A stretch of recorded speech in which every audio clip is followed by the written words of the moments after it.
Kamusta mga ate, kuya, beshi? Si Chari po ito mula sa The Sun, Moon, Stars, PH Tarot.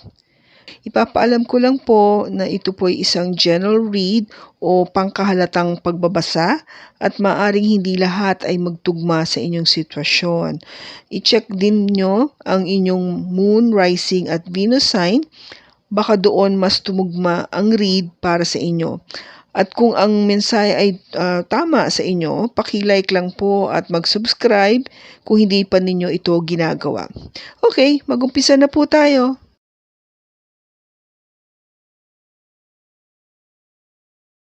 Hello po mga ate, kuya, beshis. Kamusta na po kayo? Andito ulit ako si Shari para gumawa ng another reading, and this is for the sign of Scorpio, Sun, Moon, Rising, and Venus. And of course, welcome po yung mga cross watchers ni Scorpio at yung mga bago po nating mga viewers.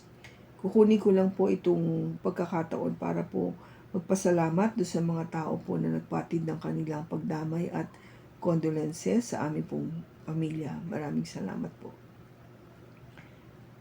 Ngayon, tingnan natin kung ano yung makukuha natin na energy. Kasi i-update natin yung third quarter and fourth quarter na reading para sa'yo, Scorpio. Pero bagong lahat, tignan muna natin kung ano yung message in general na gusto iparating sa'yo para sa third and fourth quarter. We have knowledge,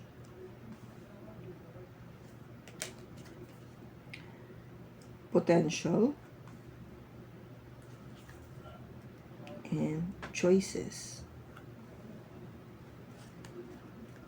Okay, so Scorpio, ang sinasabi dito is knowledge, no? Karunungan. Seek knowledge, no? I mean, alamin mo, matuto ka, mag-aral mabuti. No? Huwag kang maging, kung ba parang, huwag kang maging tamado, yung maging, parang kontento ka na naririnig mo lang, nabasa mo lang, or yung parang may napanood mo lang sa YouTube or sa videos. Kailangan talagang i-absorb ng iyong isipan, no? Mag-research ka maigi, alamin mo mabuti. Hindi lang pagbabasa, kung hindi pati sa pagsusulat, kung magagawa mo in actual, para mismo ikaw na experience mo, no? Yung right hand knowledge na tinatawag, outright knowledge. Now, potential. Think big for your future. Okay? So, kung meron ka mang pinaplano o parang pinapangarap, mag-isip ka ng malaki, no? Para sa iyong hinaharap. At ang sabi dito, choices, make the best choice. Okay? So, pumili ka ng tama para sa iyong sarili. Wala nang ibang gagawa ng tama yan kung hindi ikaw, di ba? Scorpio. 3 bagay na dapat mong isipin sa remaining half of the year. Mag-aral mabuti. Pag nag-arap ka, isipin mo na yung pinakamalaki, no? For your future. Huwag kang mangarap na maliit. Sabi nga nila, mangarap ka na malaki. Think big. At pumili ka ng tama para sa sarili mo. Make the right choice.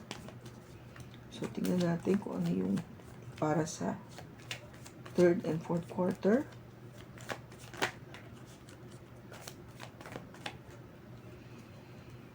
We have the King of Swords, Queen of Cups,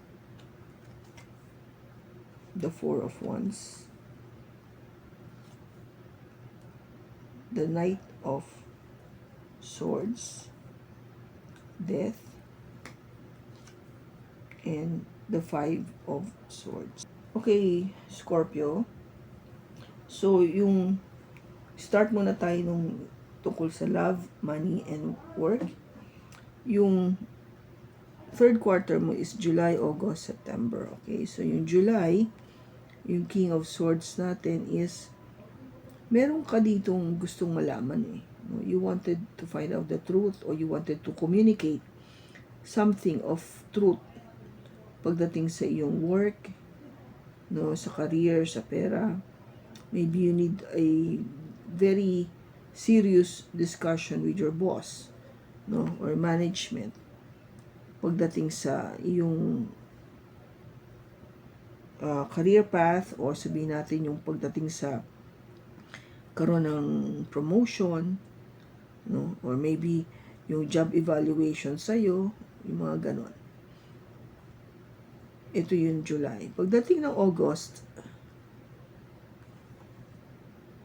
I think because of that conversation, parang you are already satisfied. No? Satisfied ka na nailabas mo to, nasabi mo to, and then I think management heard you, nakita nila yung point mo, so you're happy.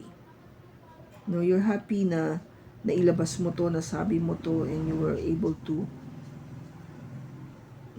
to take your point of view. Kaya pagdating ng September, I think there will be like more of a understanding between management and yourself pagdating do sa mga bagay na sinabi mo o pinag-usapan nyo nung July. Okay? So, it is more of like, there will be like a, parang marriage, more of a partnership with you and your boss, or with your company, yung mga ganun dating. So, yung third quarter of the year para sa iyo, Scorpio, is really more, I would see it to be very promising.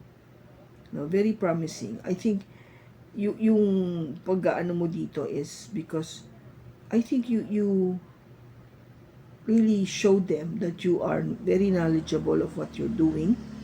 Kaya kung gaba sinabi mo, you told them exactly that this is what I wanted, and this is what I know, and yung plano ko is this, ganon.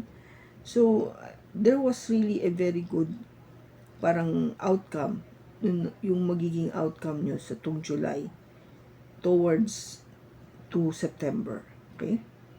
Now, pagdating ng last quarter, which is October, November, December, yung October mo dito, Scorpio, is gusto mong maging mabilis yung movement ba ng career path mo, or something that you are wanting na magkaroon ng galaw.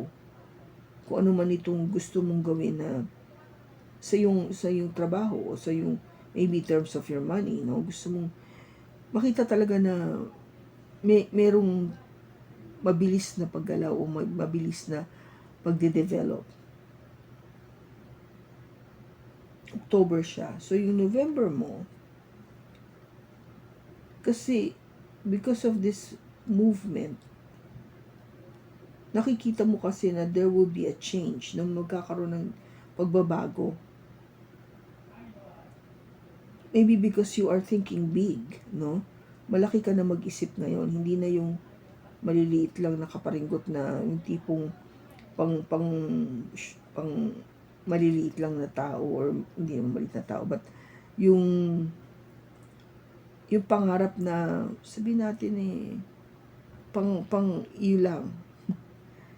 But this time, I think you were really thinking of other things na talagang mas malawak pa kesa doon sa dating naiisip mo before. Kaya may pagbabagong mangyayari. Kaya pagdating ng December, alam mo na kahit papano nagwagi ka You want something. Kung gaba you come out to be victorious pagdating dito sa December. Alam mo meron kang parang kung gaba sa laban alam mong nagkaroon ka ng puntos. Ganon yung dating. Yun yung pagbabago na nakita mo. Kasi nga, I think you were really pushing yourself na magkaroon ng yung mabilis na pagbabago.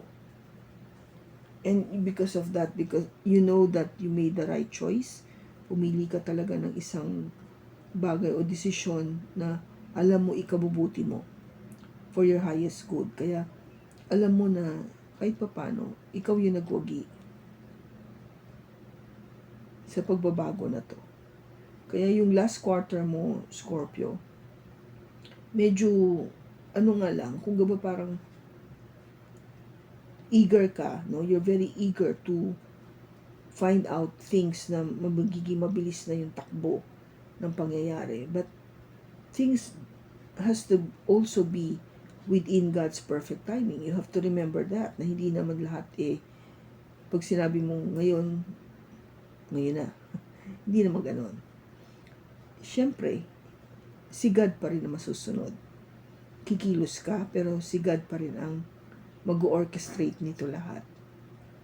Kaya, kung bakit makakaramdam ka ng tagumpay, because God sees you to be, yes, you're moving, you're doing something to change yung path mo, no? Kaya, sige, pagkakaloob ko yun. Okay? So, not bad naman. Not bad at all pagdating dun sa last quarter of the year. Pagdating sa career, love, and work. Now, pagdating sa love life, Scorpio, if you are dealing with a air sign, Gemini, Libra, or Aquarius, you will have this conversation, or kung sino man yung person mo, you will have this conversation, a heart-to-heart conversation, pagdating ng July. And it has something to do kasi nga, yung sa relationship nyo, no? And pagdating ng August, of course, you will be more in love with each other. Mas lalo kayo mai-in love sa isa't isa. Kasi, I think, itong conversation na to, ng July, is really to open up, to let your person know, and vice versa, kung ano na talaga tayo. Nasa na ba tayo? Yung relationship natin. How serious are we pagdating sa isa't isa? Ano yung plano? What do we wanted to achieve together?